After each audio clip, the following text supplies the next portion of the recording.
In a lively community of Barangay Kusan, there was an inspiring fashion artist named Kristen. He is a student and now incoming first year college. His designs are inspired by his ideas and effort to pull it off. Now let's delve deeper into the pieces of his dedication in fashion.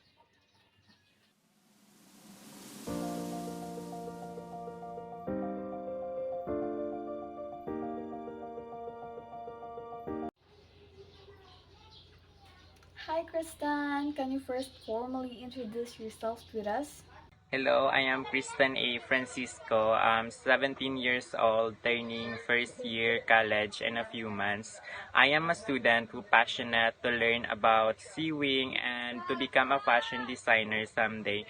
Although students pa lang ko, pero I already see myself nga someone nga may ginahimo nga purpose, hindi lang basta naga-eskwela, kundi naga-imagine, naga-create, and also naga-pangarap. I may still be learning, pero I know myself nga this passion is something deeper, something nga gusto ko dalon na sa akon nga future. By the way, thank you so much for having this time and effort to have an interview with me today, Kristen. And I guess let's start the interview right now. The first question is where this dream begin with? This passion begins since I was a little child. Sang una, naga-drawing-drawing pa lang ko sang mga simple designs, mga dresses, gowns, like nang makita niyo diri sa akon nga background. Then, um, mga imagination ko lang gid ni siya sa start, syempre. Wala pa ko sang idea kung di niya ko sinidalon. But everything changed sang nagtungtong na ko sang grade 11. Kaya mo tong first time nga nag-create na ko sang actual costume para sa United Nations sa school nga event. Then, ginsuot sang akon nga classmate. And hopefully, naging Mr. and Miss United Nations sila. That time, grabe gina akon nga feeling, mixed emotion lang maka-overwhelm and also pride kag happiness kay na-realize ko kag nahambal ko sa sarili ko nga kaya ko gali. Then dito ko nakita nga para gid ko there is a fashion, although may ara gid moments nga nag-doubt ko sa akon sarili, especially kung i-compare ko na akon nga design sa iban kay since naga-start pa lang man ko. Then pero isip ko lang or ginatatak ko lang sa akon nga sarili nga part na siya sang process. The only person nga start na isang process para mag-improve pa sang sarili. Then the only person nga ginkuhaan ko sang inspiration is si Michael Cinco nga one of the successful Filipino successful nga fashion designer na nga naka-base sa Dubai. Then since bata pa ko siya ang pinakauna ko nga nakilala nga successful fashion designer. Sa iya ko nakita nga pwede gid gali ma-achieve ang amo sini nga dream kung pareho sa iya ng may isagid ko ka pangarap nga one day maka-create man ko sang mga masterpiece nga isuot sang one of the queens sang Miss Universe, Miss Earth, and etc. pa nga mga big pageants, hopefully. Wow, that's truly an amazing story. Where have you been started, Kristen? So my next question to you is that what is your secret resource? What is your secret or resource? To be honest, ang akon nga one resources is ang recycled materials. Kay since hindi ko pa man afford, kay ka-start pa lang man gani, hindi ko pa afford ng mga expensive nga mga tela, mga beads. So, gina-create ko lang na siya by recycle. Dira ang naghalinan or nag-start ang tanan. Kasali tong first kong gin-create tong sa United Nation o tanan nga gin-use ko dito is mga recycled materials lang. Sa recycled materials, dito ko natunan kung paano maging resourceful kag creative. Kay hindi importante kung gaano kamahal o kung barato ang isa ka materials. Ang importante is kung paano mo siya gamiton kag i-transform into something expensive kag beautiful. May ara gid ko gin create before nga gingamit sa mutya ng Sintrala. That's one naman ang pinaka memorable para sa akon kay ginimo to siya made of coconut husk and leaves. Simple gid siya nga materials pero ginbutangan ko sang effort, imagination kag passion kag sa akon nga um, kalipay ang amo to nga costume nga gin-create ko is naging best and kakahut ko toward that moment gin-prove ko nga it proved me nga bisan ano ka simple nga materials basta may creativity kag determination mahimo mo gid siya nga ng something high-end passion. Wow, that's a good start of your fashion career path, Kristen. You know, you're not just making a fashion, but you're also taking care of the environment, and by that, really did a great job. I hope you continue doing recycling materials for your fashion. So, how does it feel to dress your peers?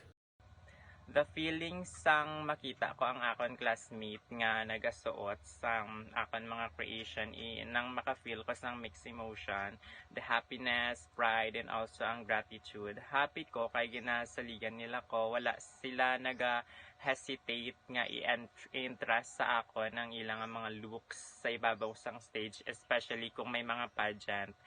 Kabalo ko nga may mga pressure, gid ko nga may experience, pero ang ilang nga pagsalig amo man ang ginhimo ko nga motivation para i-improve pa ang akon sarili. Ginhambalan ko gid sila nga I will make you beautiful at the top of the stage. Amo gid ang goal ko, hindi lang ko mag-create sang costume kundi ipa-feel ko sa ila ang confident nga um, mag-shine sila sa ibabaw sang stage. And someday kung i-bless gid ko ni God nga maging fashion designer, gusto ko balikan or kaghimuan sila sa mga wedding gowns or mga need nila nga gown. Amo nang isa ka pinaka meaningful nga dream ang mahatag ko balik sa mga people nga nagsalig kag nag-motivate sa akon para maabot ko ang akong mga Oh, I dreams. can feel you about that, Kristen, because even me, myself, I'm helping my classmates before doing outfits for our classmates, and every time we see them, we really felt proud of ourselves and those who really did their best to pull it off. It's to make it pasabog. It's truly an amazing story, and just continue what you're doing because I know marami ka pang mararating. And now, what is the hardest part of doing outfit or costume? What what is the hardest part? Siguro ang pinaka-hardest part ko nga na-experience is ang lack of materials kag ang pagbalance ng academic kag passion. May mga times nga nagakulang ko sang materials kag dira ko ma-feel ang pressure, especially kung lapit ng event or ang pageant. May isa ka gid ka time nga ako na lang isabilin sa room kay ginhimuan ko pa costume nga wala ko natapos kay competition na siya buwas. Yes, kapoy gid siya physically and emotionally kay as a student would like i-balance ang tanan. May times nga heavy na lang ko tungod sa stress sa schools kag kung paano ko tapuson ang costume. I-question ko na akon nga sarili para ba ko diri kung padayunon ko pa ni or mag-focus na lang ba ko sa akon nga academics kay maka-pressure man ako mga classmates sa amon nga section pero bisan na mo sinami aragid something nga nagahambal sa akon nga padayon lang daw ko calling gid siya pero para sa akon kag kada makita ko man ang akon mga creations nga ara na sa stage gina rampa na sa mga classmates ko daw maka-feel man ko sang teary eyes then ma-realize ko nga bisan baano ka budlay nga naagyan sila nga costume nakaya ko man gali. You know, there's no dreams without challenges naman. So, even me myself, I've encountered many challenges before, and with the team doing outfits, it's really hard. It's especially if I'm pressured. But who knows, those challenges might shape your lives someday or change our lives. sooner, di ba? And since we've tackled about your past and present, let's go with the future. So, what is the one masterpiece would you create, and where do you see yourself in 5 years? If there's no limitation lang sa resources kag materials, ang isa gid ka masterpiece nga gusto ko himuon is a wedding gown sang akon nga ate. Halin sang una gin tatakos ang nag-start pa lang ko or wala ko pa gani nahimo ning mga um ara di sa likod ko. Then nagtatako na sa mind ko nga kung maging successful man ko sa will ni God nga maging fashion designer, himuon ko ginang gown nga para kay ate. Kay para sa ako na mo ng pinaka meaningful nga creation nga mahimo ko. Hindi lang siya about sa fashion, kundi about sa love and fulfillment ko sa akon nga dream. Kung matabo na, masiling ko gid sa akin nga sarili siguro nga natuman ko na gid tanan.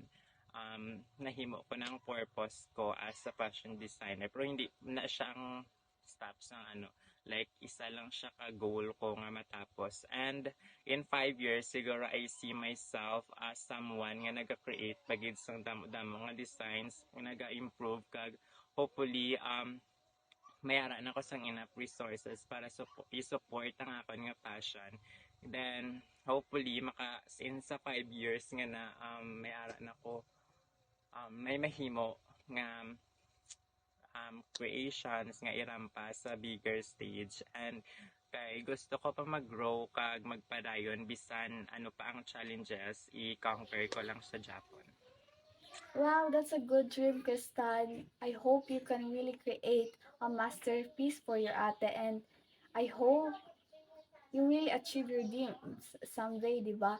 Because who wouldn't love to be dressed by your own siblings in a wedding? Okay, to end this interview, what would you say to another kid who has a sketch in their notebook but feels they have nothing to start with? May message sa mga kids nga pata sa ako nag-start pa lang pero hindi balaan kung saan o sila mag-start sang creation. So pareho sa akon nga may dreams pero naga-feel nga daw wala sila sang enough nga resources. Ang mahambal or ang ma-advise ko lang is starts now because life is short. Kung hindi mo siya pag-start subong, then san o pa. Pareho sa akon, halin lang ko sa simple nga mga drawings kag nag-use lang ko sa mga recycled materials as one of my resources para maka-create ko sang for me best nga creation. Hindi ko man mahambal nga best ko pero ginpadayon ko lang gid kay passion ko man siya. Kay if passion mo siya, need mo siya sa simple nga bagay, startan mo siya, hindi ka na pa sang maka-pressure sa imo nga sarili. Always remember lang ang tanan nga bigger things nga naghalin na sa gamay, tanan nga mga naging successful nakaagi man sang pressure. Hindi naton or hindi mo gid need nga maging perfect or kompleto for now. Ang importante is mag-start ka na subong. Kay someday dira mo ma-realize nga ang gin-startan mo nga gamay amo na gali ang magdala sa imo padulong sa imo nga bigger dreams. And that's it. That is how Kristen Woven Dream is coming. He is nurtured the perseverance, the discipline, and dedication to his dream.